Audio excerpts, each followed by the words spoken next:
The 9th day of Ridvan honors a historic moment in a series of events leading to the formal beginning of the Baha'i Faith during a 12-day period in April of 1863.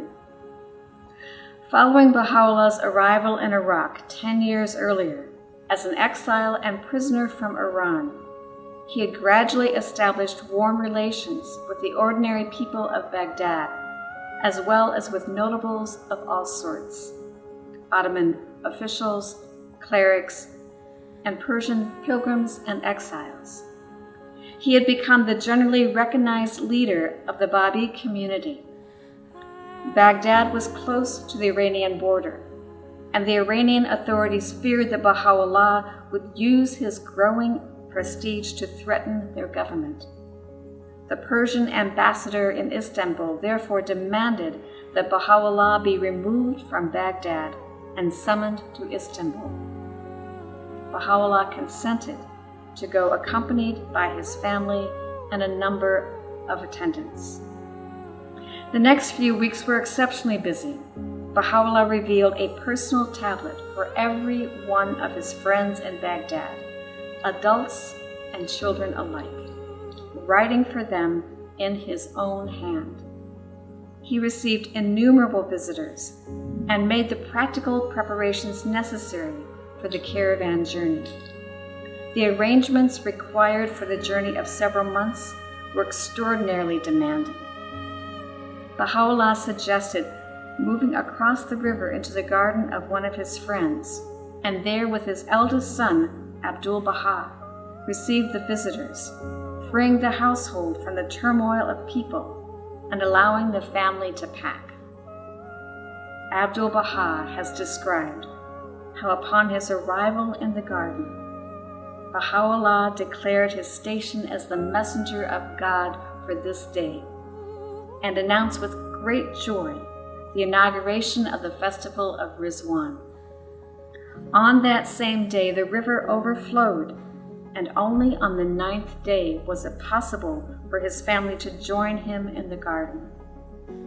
The river then overflowed a second time, and on the 12th day it subsided, and all went to join him.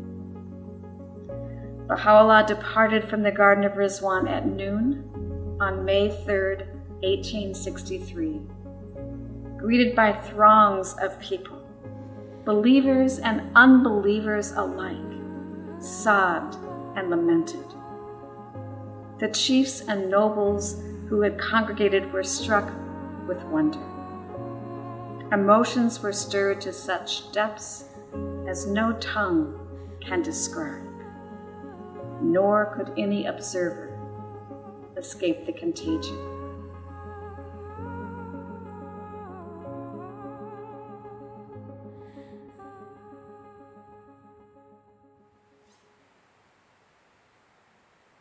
Take me to the water.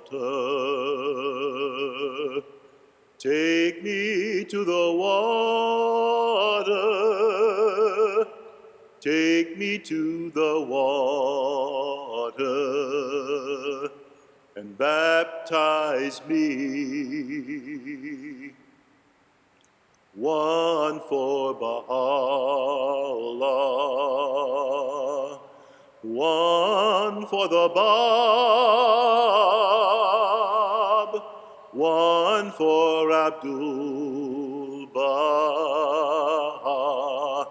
one by one. Oh, none but the righteous, none but the righteous, none but the righteous shall see God. Oh, take me to the river. Take me to the river. Take me to the river. And let me cross.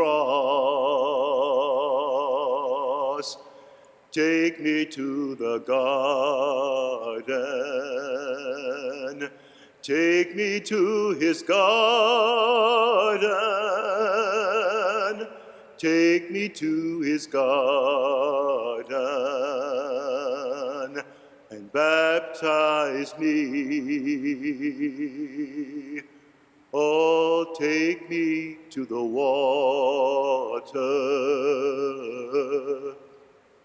Take me to the water.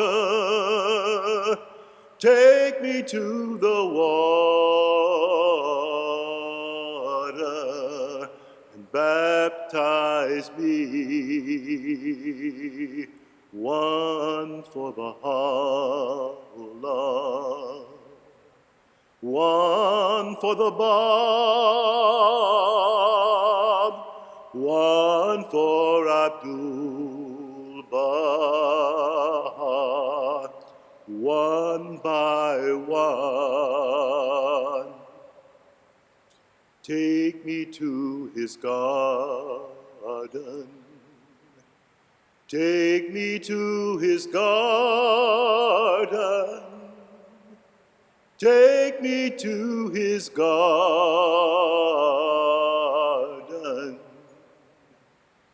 and baptize me.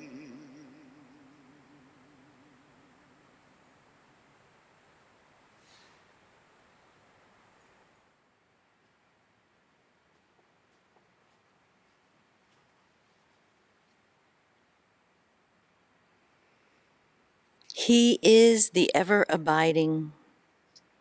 It is the festival of Ridvan, the vernal season wherein the beauty of the All-Glorious was revealed betwixt earth and heaven.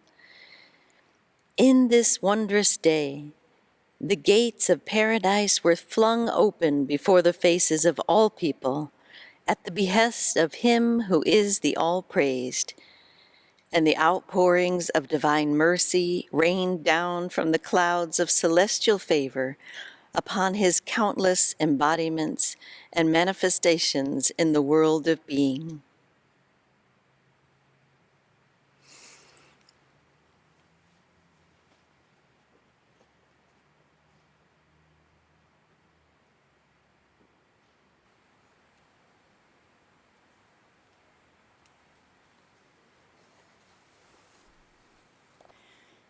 He it is who is established upon this luminous throne. Proclaim unto the celestial concourse, O pen of effulgent glory, that lo, the veil of concealment hath been rent asunder, and the beauty of the Lord hath been revealed from this scene of transcendent glory with such radiance as to cause the luminaries of his command to shine above the dayspring of his almighty name. All hail then to this, the festival of the Lord, that hath dawned above a horizon of surprising grace. This is a festival wherein all things have been adorned with the vesture of the names of God, and wherein his bounty hath compassed all things from first to last. All hail then to this, the festival of the Lord, that hath shone above a dayspring of resplendent holiness. By God, this is the festival wherein the beauty of the unknowable essence hath appeared unveiled and arrayed with such sovereignty as to lay low the necks of them that have repudiated his truth.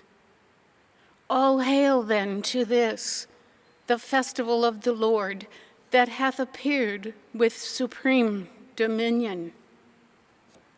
This is a festival wherein all things have been absolved by virtue of the appearance of him who is the ancient King, from behind the veil of names, wherein rejoice in your hearts, O peoples of the world, for the breezes of forgiveness have been wafted over the entire creation, and the spirit of life hath been breathed into the world.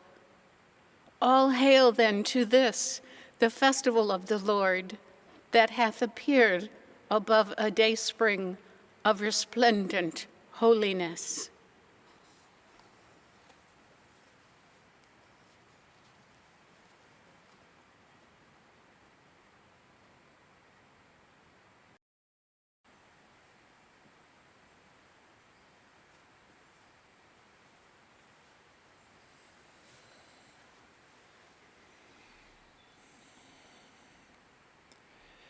In the name of God, the Almighty, the Unconstrained.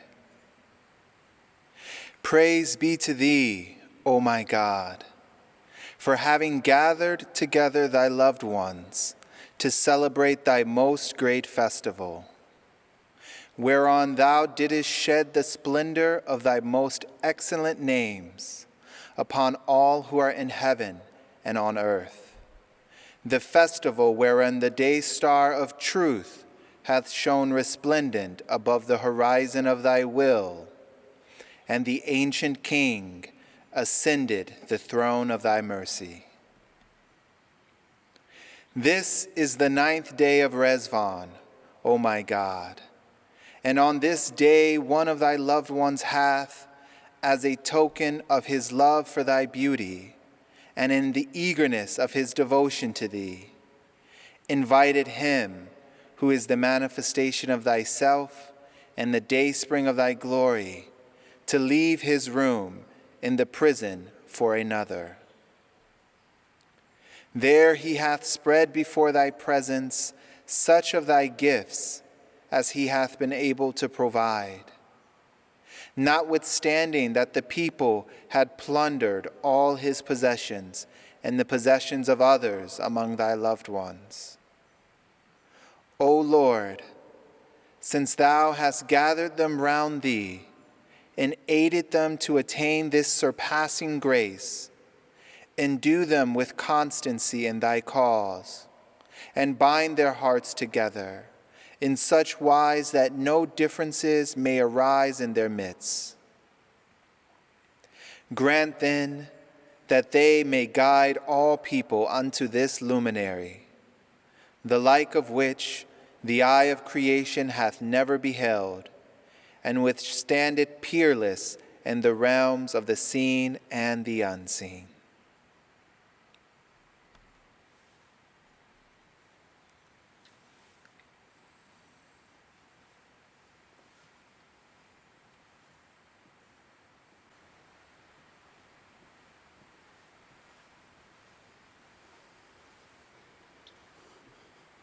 O thou whose face is the object of my adoration, whose beauty is my sanctuary, whose habitation is my goal, whose praise is my hope, whose providence is my companion.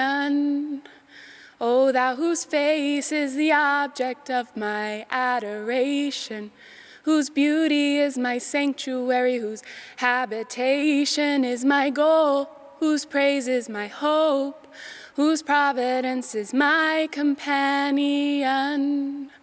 I entreat thee not to withhold from me the things thou didst ordain for the chosen ones among thy servants.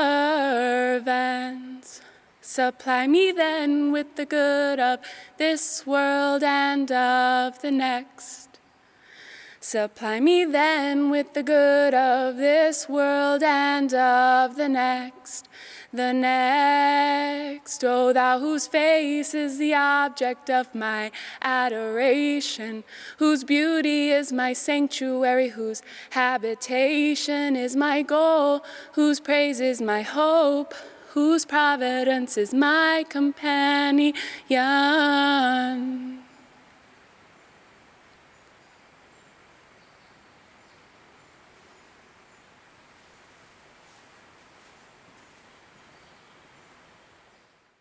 Verily I say, this is the day in which mankind can behold the face and hear the voice of the promised one. The call of God hath been raised, and the light of his countenance hath been lifted up upon men.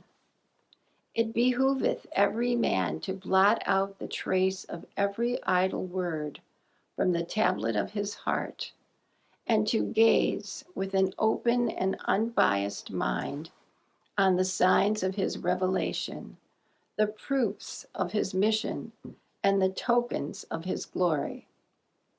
Great indeed is this day.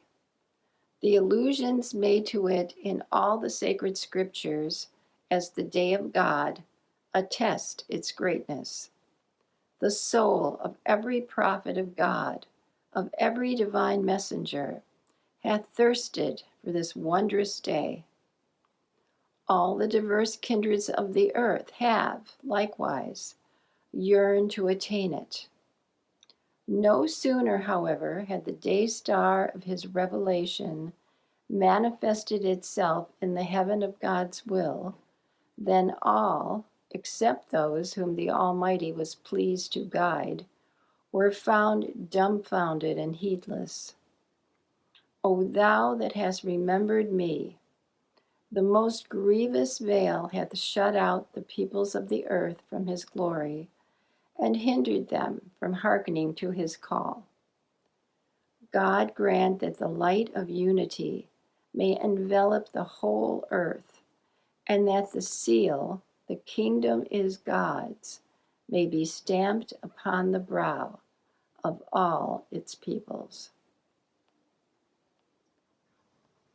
Arise and proclaim unto the entire creation the tidings that he who is the all-merciful hath directed his steps towards the Rezvan and entered it. Guide then the people unto the garden of delight, which God hath made the throne of his paradise. We have chosen thee to be our most mighty trumpet, whose blast is to signalize the resurrection of all mankind. Say, this is the paradise on whose foliage the wine of utterance hath imprinted the testimony, he that was hidden from the eyes of men is revealed, girded with sovereignty and power. This is the paradise, the rustling of whose leaves proclaimeth, O ye that inhabit the heavens and the earth. There hath appeared what hath never previously appeared. He who from everlasting hath concealed his face from the sight of creation is now come. From the whispering breeze that wafteth amidst its branches, there cometh the cry. He who is the sovereign Lord of all is made manifest. The kingdom is God's. While from its streaming waters can be heard the murmur, all eyes are gladdened for he whom none hath beheld, whose secret none hath discovered, hath lifted the veil of glory and uncovered the countenance of beauty.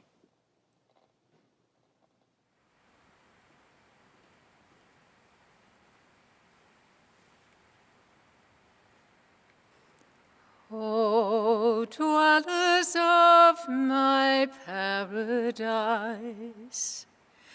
with the hands of loving kindness, I have planted in the holy garden of paradise, the young tree of your love and friendship,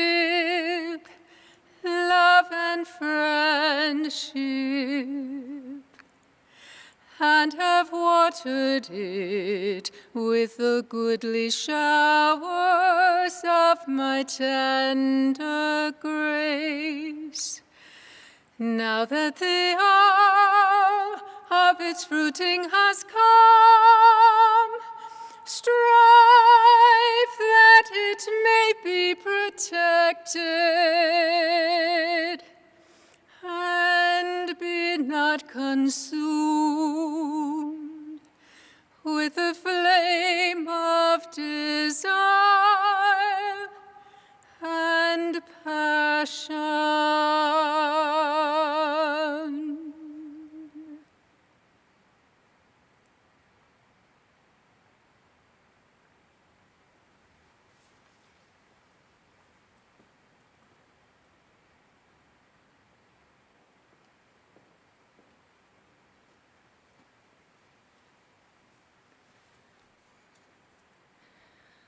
Glorified art thou, O my God. I beseech thee by this day, and by him whom thy sovereignty and thy majesty and thy might have manifested therein, and by the tears which thine ardent lovers have shed in their remoteness and separation from thee, and by the fire that hath consumed the hearts of them that yearn to behold thy beauty, to send down upon us on this day that which beseemeth thy beauty and becometh thy grace and thy generosity. O Lord, we are poor creatures who have detached ourselves from all save thee, set our faces towards the treasury of thy wealth, and fled from remoteness in the hope of approaching thee. Send down then upon us from the heaven of thy will that which will sanctify us from the world and from all that pertaineth thereunto, and attire us with the raiment thou hast purposed for us through thy grace and favors. I beseech thee moreover, O my God, by thy name which thou hast made to be the treasury of thy knowledge, the repository of thy revelation, and the fountainhead of thine inspiration, the name through which thou hast separated and united the faithful and the infidels, to clothe us in this day with the vesture of thy guidance and the mantle of thy favor. Enable us then to champion thy cause, to assist thy faith, and to speak forth thy name before all who are in thy heaven and on thine earth, that every land may be filled with the wonders of thy remembrance, and every face illumined with the light of thy countenance.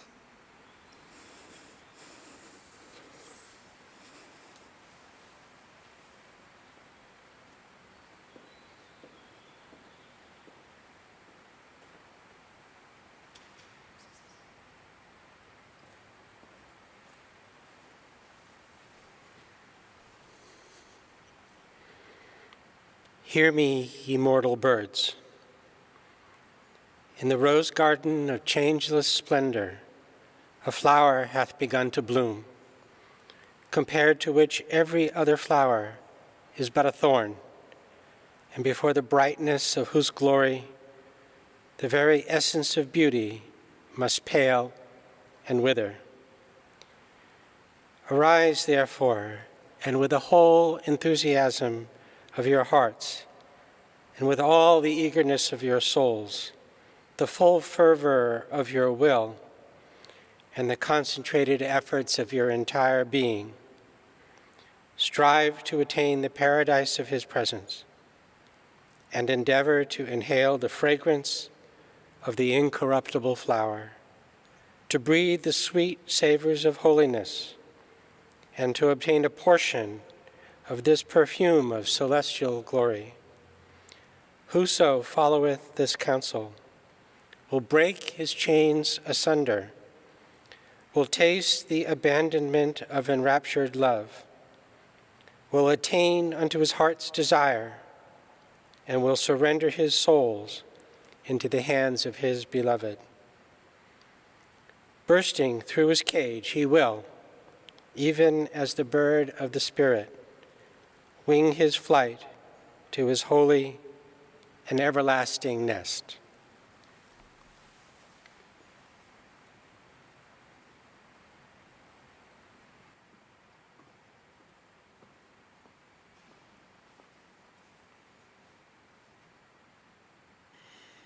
Rejoice with exceeding gladness, O people of Baha, as ye call to remembrance the day of supreme felicity, the day whereon the tongue of the Ancient of Days has spoken, as he departed from his house, proceeding to the spot from which he shed upon the whole of creation the splendors of his name, the All-Merciful. God is our witness. Were we to reveal the hidden secrets of that day, all they that dwell on earth and in the heavens would swoon away and die, except such as will be preserved by God, the Almighty, the All-Knowing, the All-Wise. Such is the inebriating effect of the words of God upon him who is the revealer of his undoubted proofs, that his pen can move no longer. With these words he concludeth his tablet, "No God is there but me, the most exalted, the most powerful, the most excellent, the all-knowing."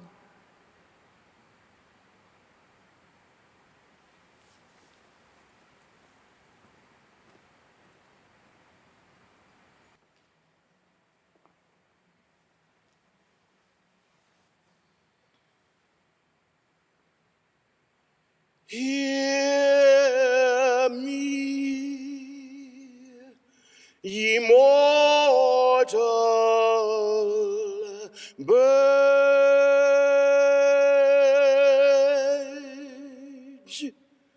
in the rose garden of changeless splendor,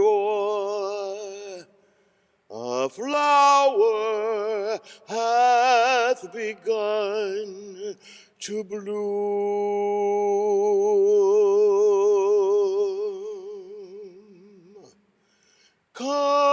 compared to which every other flower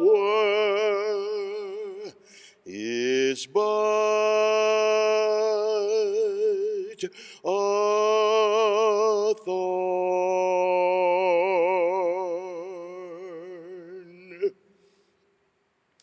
Hear me,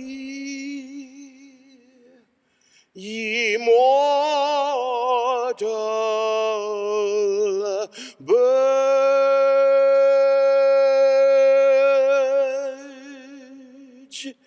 in the rose garden of changeless splendor, a flower hath begun to bloom,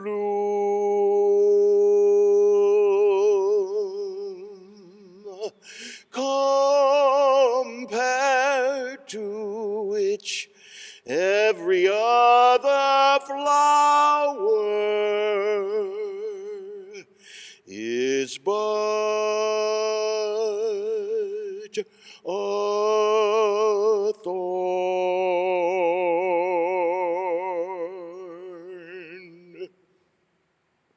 And before the brightness of whose glory the very essence of beauty must pale and wither.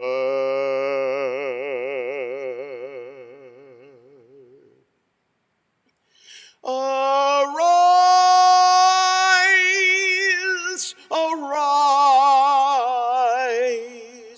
therefore, and with the whole enthusiasm of your heart, with all the eagerness of your soul, the full fervor of your will, and the concentrated effort of your entire being, strive to attain, strive to attain the paradise of his praise.